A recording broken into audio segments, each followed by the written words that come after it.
Buenos días. ¿Cómo están? ¿Cómo? Ah, bien. Decirles que soy el del vídeo.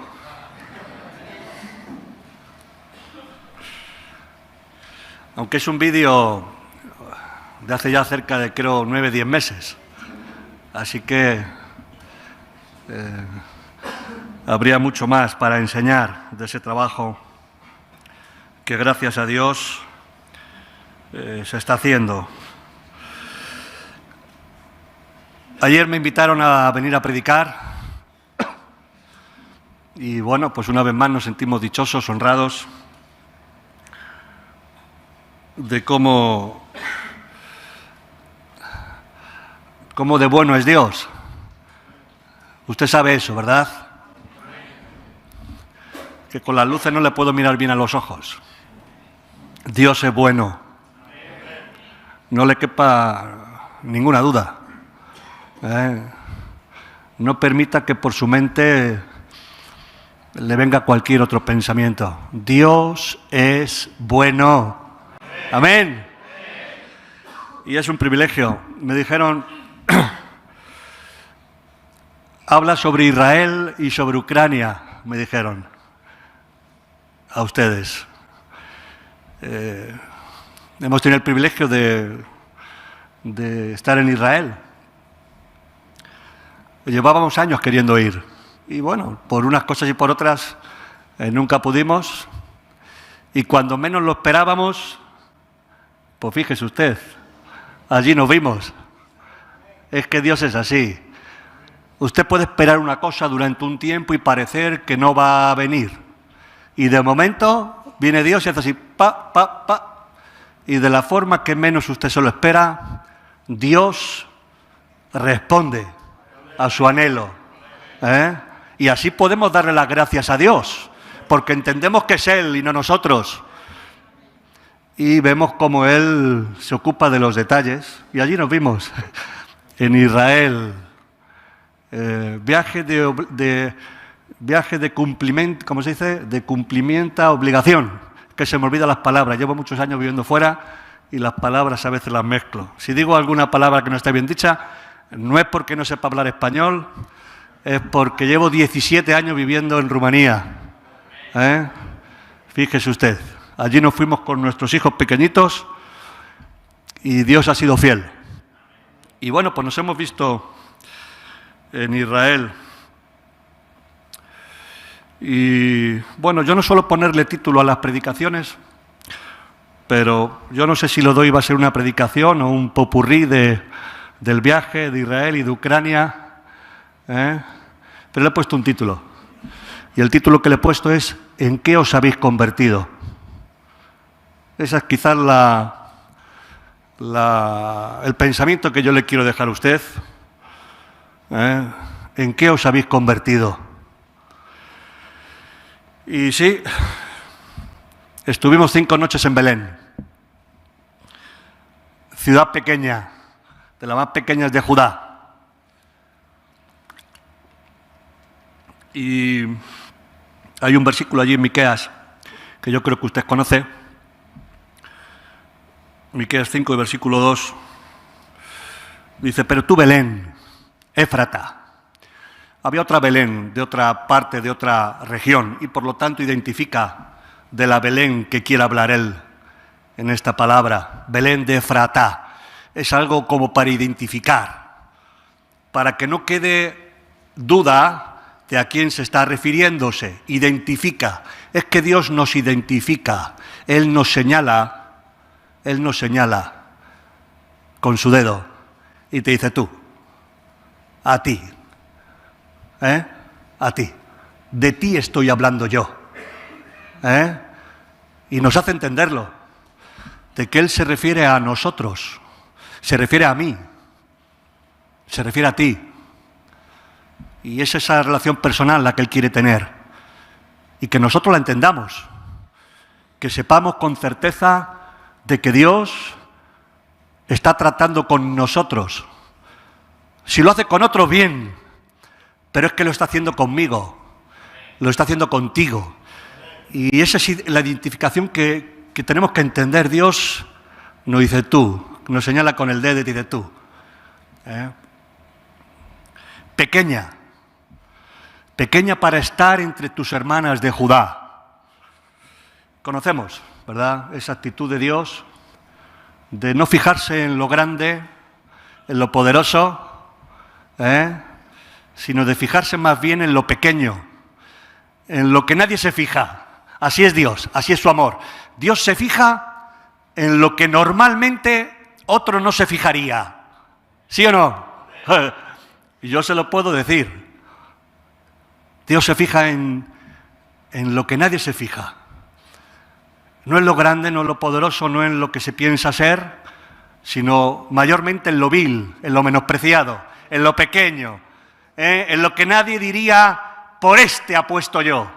Él viene y dice, a ti te escogí, para que en ti se vea mi mano, mi gracia, mi poder. Y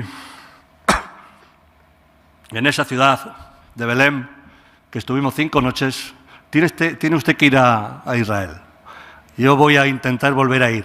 Ya voy a empezar a orar otra vez. No sé si se cumplirá ahora, o dentro de un año, de 3, de 5. Bueno, pero qué viaje más hermoso.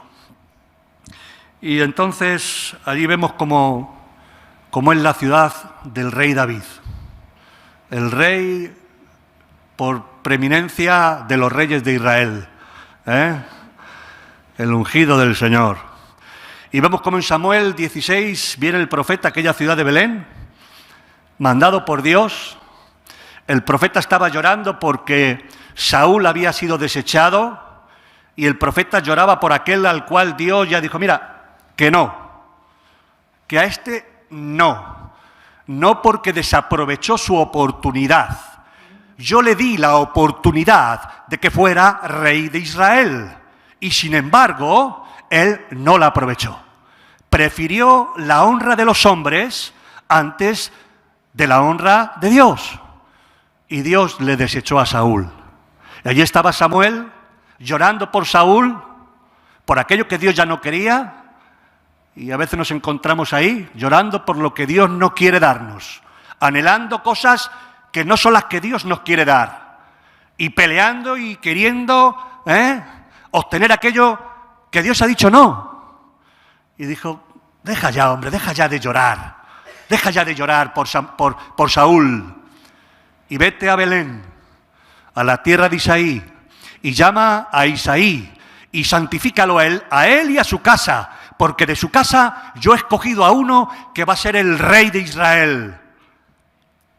Y allí fue Samuel, camino de Belén. Nos vamos a cantar el villancico de a Belén, camino de Belén. Y llega Isaí y le dice, Isaí, santifícate tú y tu casa, porque tengo que estar con vosotros. Y tráeme a tus hijos. Y entonces Isaí viene con sus hijos, con 7 de ellos, y cuando están delante del Samuel, conocemos la historia, viene el más grande y dijo Samuel, el grande, es el que ha ungido Dios. ¿Y qué pasó? Le vino la voz de Dios al profeta y le dijo, no, como está escrito en el versículo 7 de 1 de Samuel 16, no mires a su parecer, ni a lo grande de su estatura, porque yo lo desecho, porque Jehová no mira como mira el hombre. Amén. Qué bueno que Dios no mira como yo. Qué bueno que Dios no mira como usted. ¿Sí o no? Mírenme a mí, por favor, mírenme. Qué bueno que es Dios. Aquí vemos el cumplimiento de esta palabra. Dios no mira como el hombre mira. Y yo tengo que decir lo mismo. Si yo le miro a ustedes, qué bueno es Dios. ¿Sí o no? ¿Sí o no? Dios es bueno, Él no mira como nosotros. Es más, nos sorprende en quién se fija. Y Él se ha fijado en usted. Yo no sé si somos capaces de entender esto, que Dios se ha fijado en mí. Yo no le voy a decir cómo me llamaban a mí hace 30 y tantos años, pero créame usted que es sorprendente en quién se fija Dios. Y esto hizo con Belén, ciudad pequeña, lo hizo con David, el más pequeño de sus hermanos. Samuel dijo, ninguno de estos 7 es el que ha ungido Dios. ¿Tienes algún hijo más, Isaí? Y sí, me queda uno, pero es el pequeñito, está en las montañas, el que ya ni me acordaba de él. Pues de ese se acuerda Dios, del que no se acuerda nadie.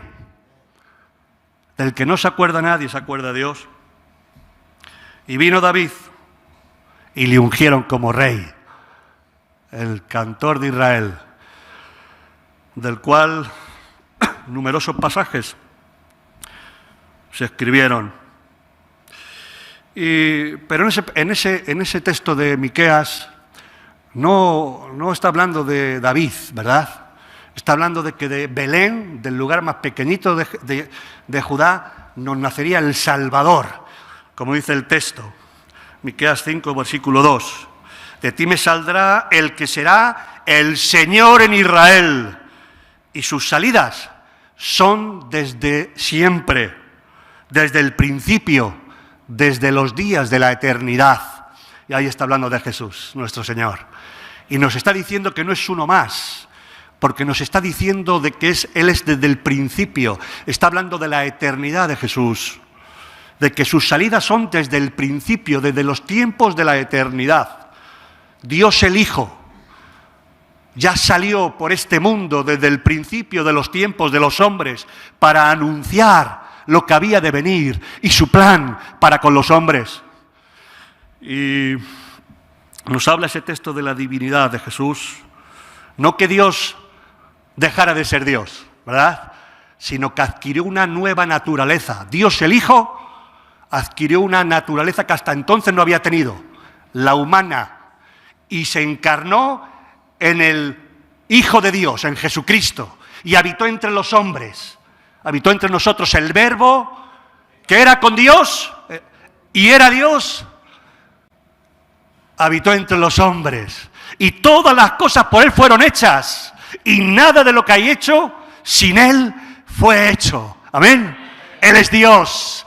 No hemos creído en uno más, no es un hombre, es Dios hecho hombre, Jesucristo el Señor, el cual fue anunciado por los profetas de que había de nacer en aquella ciudad pequeñita, en Belén, para dar testimonio luego de que la palabra de Dios se cumple. Y es que Dios ha escogido nacer en los pequeños, en usted y en mí.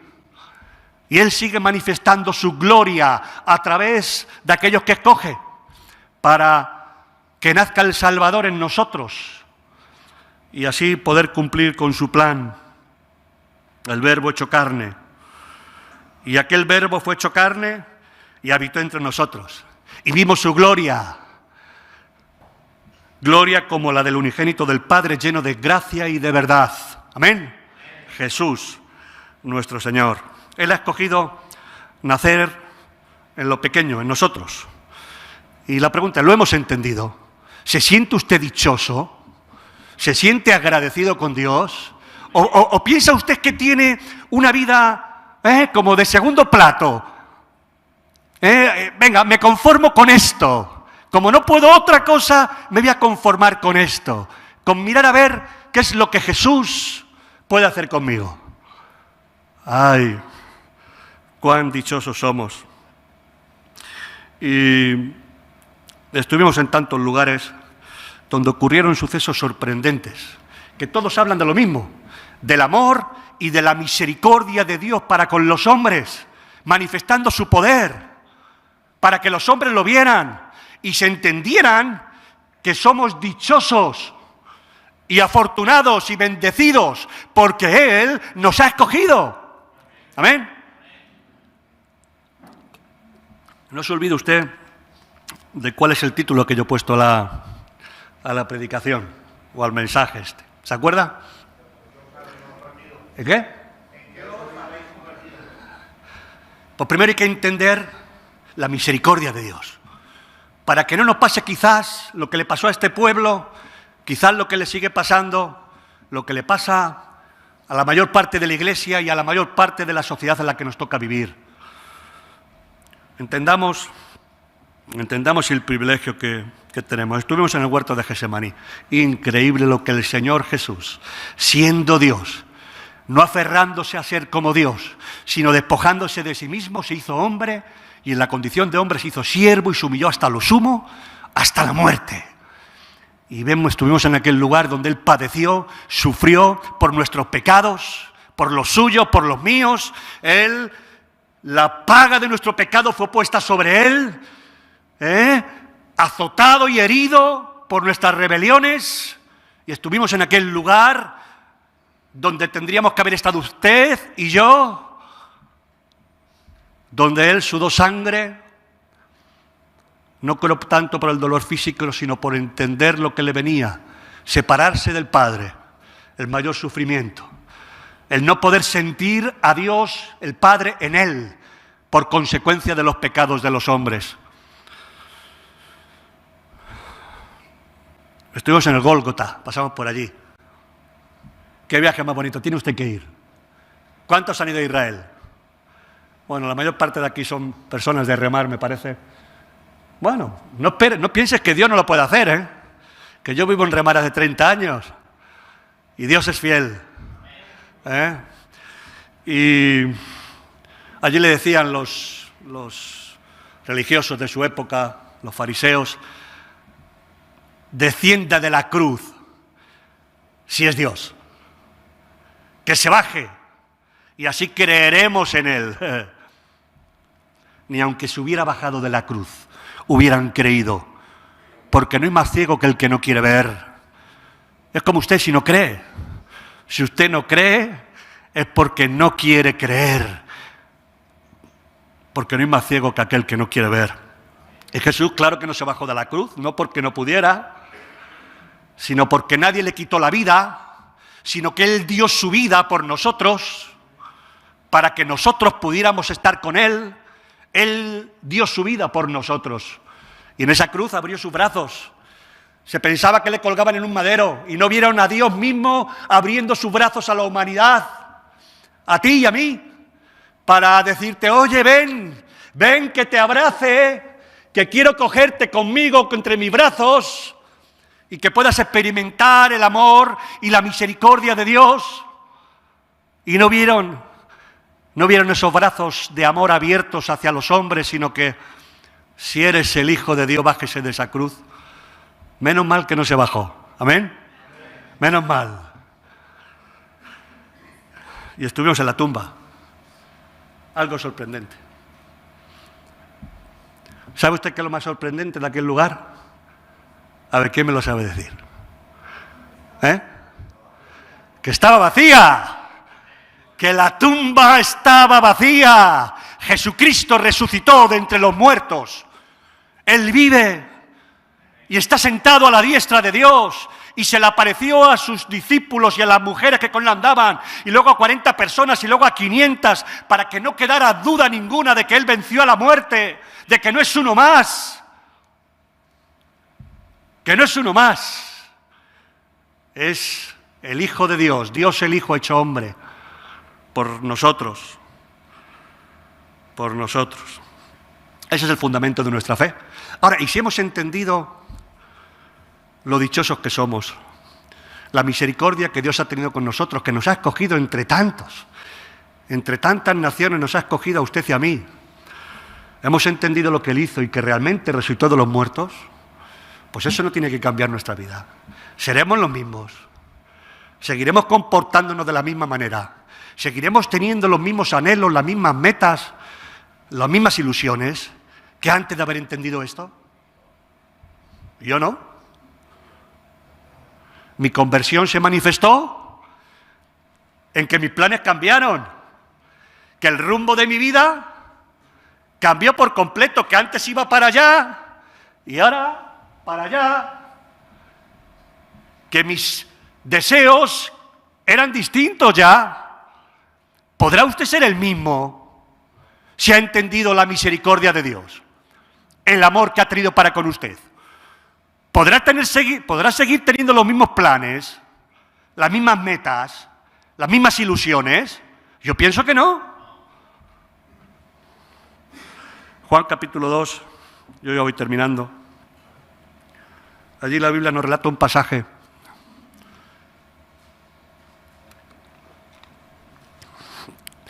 que está en los 4 evangelios. No son tantos los relatos que quedaron reflejados en los 4 evangelios de la vida de Jesús. ¿Por qué será? Será porque es de los más importantes a tenerlos en cuenta. Cuando Dios hace hincapié en algo, es como cuando usted lee la Biblia, de cierto te digo. Cuando usted lea eso, diga, cuidado. Cuando repite algo el Señor, por algo es. Y entonces, ese pasaje de Juan 2, del 13 al 16, ¿en qué nos hemos convertido? Yo me vine un poco de todo el resumen de ese viaje, con esa imagen en mi mente, con ese pensamiento y con esa frase. ¿En qué nos hemos convertido? Es el pasaje de cuando Jesús entra en el templo, en su casa, la casa de Dios, conforme a la ley, donde Dios habitaba, de donde todas las naciones orarían a Él y Él escucharía, o de donde su nación, su pueblo, su elegido, oraría a Él y Él escucharía. Y Jesús entra allí. Amigo, ¿en qué os habéis convertido? Y en los otros 3 evangelios sitúa este pasaje después de la entrada triunfal a Jerusalén. Mateo, Marcos y Lucas sitúa este pasaje después de entrar Jesús en Jerusalén. ¿Se acuerda usted? Donde le reciben: Hosana, Hosana, bendito el que viene en el nombre de David. Aleluya, aleluya. Y ya conocen ustedes el final de la frase. ¿Sí o no? Y le reciben con alegría, porque qué bueno o qué fácil es recibir con alegría cuando uno pues ve en el sufrimiento, en el problema, cuando ve que Dios le ayuda a uno, ¿verdad? Qué bueno y qué fácil es. Pero claro, Jesús no se queda en la superficie. Él como que indaga en nuestro corazón y quiere entrar ahí adentro de nuestro corazón, y la mayoría de las veces pues tiene que entrar de esa forma. Y dice, este pasaje lo sitúa después de la boda de Caná, pero porque Juan no estaba buscando cronológicamente el escribir la historia de Jesús, sino que buscaba otra cosa, y lo sitúa allí. Y dice Juan 2, 13, 16, cuando se aproximaba la Pascua de los judíos, subió Jesús a Jerusalén, y en el templo halló a los que vendían bueyes, ovejas y palomas, e instalados en sus mesas a los que cambiaban dinero. Entonces, haciendo un látigo de cuerdas, echó a todos del templo, juntamente con sus ovejas y sus bueyes. Regó por el suelo las monedas de los que cambiaban dinero y derribó sus mesas. A los que vendían las palomas les dijo: saquen esto de aquí. ¿Cómo se atreven a convertir la casa de mi padre en un mercado? Yo leí esta mañana esta traducción, no la había leído antes, pero me ha gustado por cómo lo define. La Reina Valera, que acostumbramos a leer, lo dice de otra manera, pero viene a decir lo mismo. Pero me gustó esta traducción: saquen esto de aquí. Saquen esto de aquí. De mi casa, de tu casa, de tu corazón, saquen esto de aquí. ¿Cómo se atreven? Y bueno, pues no está así. Yo me preguntaba, la gran parte de los lugares donde fuimos a ver, o la gran parte de la iglesia, comprando, vendiendo, comiendo, bebiendo, jugando. La palabra es consagración, ese es el mensaje, consagración. Dios no ha tenido misericordia de nosotros para que sigamos siendo los mismos y vivamos de la misma manera, puesto nuestros pensamientos en las cosas del mundo, buscando lo que la gente del mundo busca, sino para que seamos diferentes, para que dediquemos nuestro tiempo de una forma distinta a los demás, para que se pueda ver a través de nosotros la gloria de Dios, cómo Él a través nuestra puede extender sus lazos de amor para alcanzar a cientos o a miles o a millones de personas, ¿verdad? Y podamos ver juntos por su gloria. La palabra es consagración. Me ha llamado la atención, y ya estoy terminando, a los que vendían las palomas, les dijo. Claro, porque Él echa a todos, Él echa a todos los hombres, pero especifica que echa a los bueyes, a los burros, y luego deja esa frase ahí que a mí, desde anoche pensaba en ella, a los que vendían las palomas. No se lo dijo a los de los bueyes, a los de los corderos, no se lo dijo a los sacerdotes, no, a los que vendían las palomas. Sabemos que las ofrendas por los sacrificios, por los pecados, se sacrificaban corderos, pero había quien no podía gastar en un cordero. No tenía lo suficiente para poder gastar en hacer ese ritual. Y entonces, conforme el Levítico, el libro de Levítico, los capítulos 2, 3, 4 y 5, allí Dios da detalle de cómo se podían celebrar esas ofrendas. Y a los que no tenían suficiente, dice el texto de Levítico 5, 7, se les permitía llevar 2 palominos.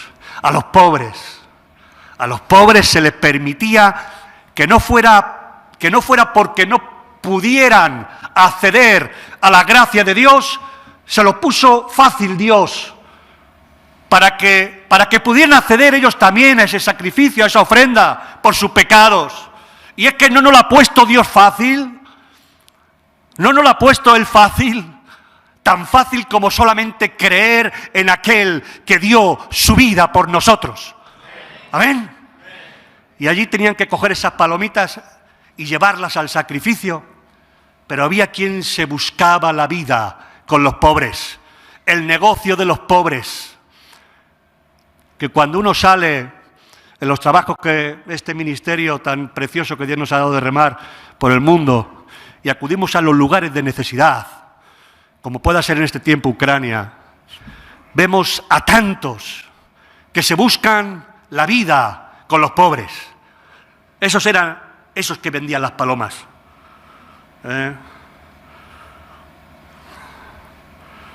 El negocio de los pobres, yo me lo apunté aquí. Haciendo negocio con los pobres.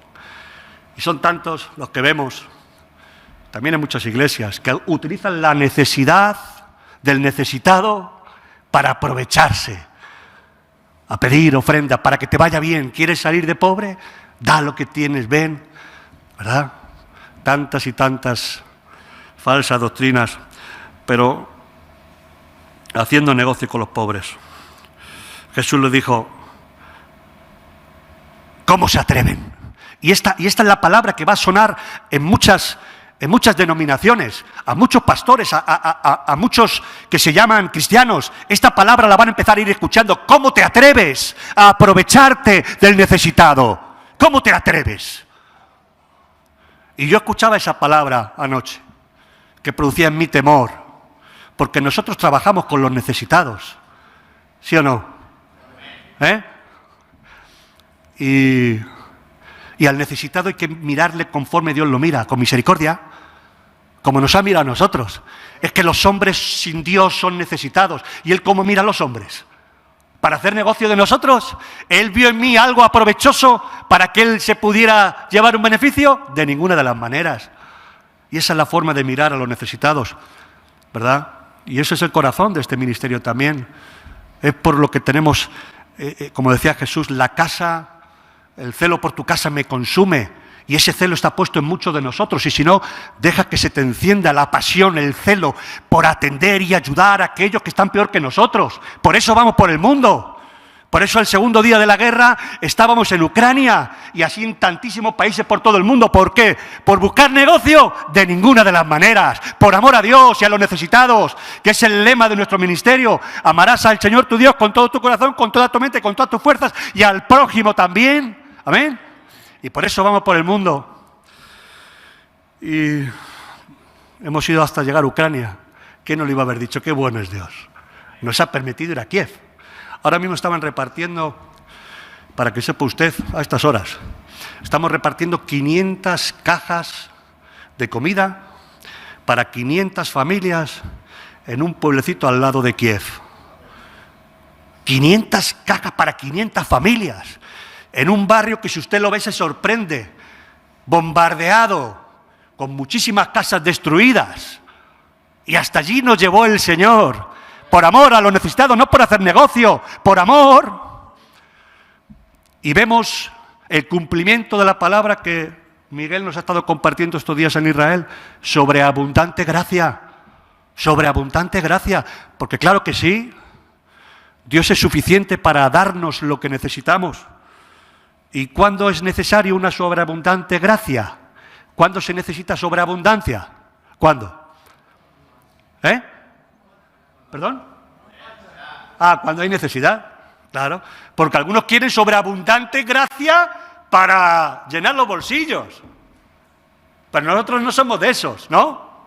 ¿O usted es de esos? ¿Usted es de los que le pide a Dios sobreabundante gracia para poder vivir mejor, mejor, mejor y mejor? No, ¿verdad? Pero cuando uno pide para dar, Dios es más que suficiente, créame. Yo termino, llevo 30 minutos. Tengo el cronómetro aquí. No miento. Pero para darle testimonio de que Dios es más que suficiente. Cuando le pedimos para dar, Él no solamente nos cubre nuestras necesidades, mucho más de lo que imaginamos, sino que encima Él provee y provee y provee de una forma que no nos podemos ni imaginar. Y con ese ministerio que ahora está, digámoslo así, vamos a decir de moda, el remar, el SOS, pero que eso lo lleva haciendo remar toda la vida. El remar ha sido SOS en todo el mundo para miles y miles de personas. Lo que pasa es que ahora, bueno, por las redes sociales y esto, pues parece como que hacemos algo distinto y no, lo que hacíamos desde el principio se sigue haciendo ahora. Pero sí que es cierto que con este tema del SOS, yo me recuerdo hace 7 años, cuando empezó la guerra de Siria, y nosotros, Rumanía quizás es un sitio clave en los países del este donde más necesidad hay en Europa, y entonces empezó la guerra de Siria y todos los refugiados empezaron a salir, iban por las ciudades, y yo le dije a mi esposa, mira, vamos a acercarnos hasta la estación de tren en Budapest, que está cerca nuestra relativamente, a unas 2-3 horas de coche. Digo, vamos a acercarnos allí, a ver qué es lo que hay, porque vemos por la tele tanta necesidad. Y nos fuimos para allá, un grupo de chicos, y también desde Suiza, y nos juntamos allí, pero con la intención de dar unos bocadillos. Hemos preparado sándwich y una furgonetilla para estar allí un día, una tarde, al sumo, el fin de semana. Pero cuando llegamos allí, claro, eso es ver a los necesitados no para hacer negocios, sino como Dios nos mira, como Dios le mira a usted, con misericordia, con amor. Y no pudimos pasar de largo delante de la necesidad. Y fuimos para 2 días, pero yo llegué a mi casa después de un mes. Fuimos para 2 días y creo que no sé si fueron 4 o 5 semanas las que estuvimos sin volver a casa. ¿Por qué? Porque no había forma. Y de lo que empezó a ir a dar unos bocadillos, Dios nos dio la gracia para estar repartiendo 10.000 comidas diarias, o no comidas, ayudas alimenticias a 10.000 personas cada día en 5 lugares diferentes. Eso no es sobreabundante gracia. Alimentar a 50.000 personas al día. Ay. Y yo decía, ¿cómo es posible? Porque Dios es posible. Y en Ucrania ha pasado lo mismo. Quiero decirles, para terminar, ya me paso 3 minutos, que estamos repartiendo 1.500 comidas, y eso sí son comidas menús diarios, a 1.500 personas que cada día vienen a nuestras puertas a llamarnos para pedir comida. Y se comen su menú allí, seguramente algunos de ellos pagados por las ofrendas que usted da, no deje de darlas, porque el dinero llega. Y luego otras muchísimas ayudas que se reparten y se reparten, porque Dios da sobreabundante gracia en aquellos que entienden su misericordia y quieren ponerse a su servicio. ¿Querrá usted ponerse a su servicio? ¿Amén? Levanta su mano si usted se quiere decir esta mañana, Señor, yo me pongo en tu servicio, Señor, y quiero que no tengas que sacar el látigo. Porque esto es lo que viene, esto es lo que viene. Quizás no a Jesús como el Hijo de Dios en persona sacando un látigo, pero sí Dios el Hijo desde el cielo con su Padre sí que va a estar sacando el látigo a muchos que necesitan que salgan de su casa por cosas que no deben de estar ahí. Amén. Vamos a orar y terminamos. Padre, gracias por estar bien, por tu misericordia. Señor, sin ti no somos nada, nada podemos hacer salvo pecar y por lo tanto te pedimos que tengas misericordia de nosotros. Perdona nuestros pecados, límpialos, Jesús, con tu sangre, Señor, y ayúdanos a servirte. Gracias porque nos has escogido para hacer de nosotros tu casa. Señor, que podamos escuchar las alertas, que podamos ver o escuchar las sirenas que avisan de lo que viene, Señor, y que podamos consagrarnos a ti, dedicarnos a ti, Señor, y usar nuestro tiempo en lo que conviene. Gracias por el privilegio. Bendice a cada hombre y a cada mujer que está en este lugar, a los que nos oyen o nos ven por las redes sociales. Bendice sus casas, Padre. Alcanza vidas conforme a tu misericordia. Atráeles a ti, Señor, con cuerdas de amor. Y que podamos sentir tu mirada en nuestro corazón, Señor, que nos ama, que nos mira, Señor, y que podamos escuchar tu voz que dice que estás contento con nosotros, Señor. Perdónanos, Señor, santifícanos. Señor, úsate cualquier cosa para que no amemos tanto a este mundo, Señor, porque el que ama al mundo, tu amor no está en él. Señor, ayúdanos, ten paciencia con nosotros, ten misericordia, sigue extendiendo tu mano de gracia sobre nuestras vidas, Padre, y ayúdanos. Bendice a estas personas en este lugar, en el nombre de Jesucristo. Amén.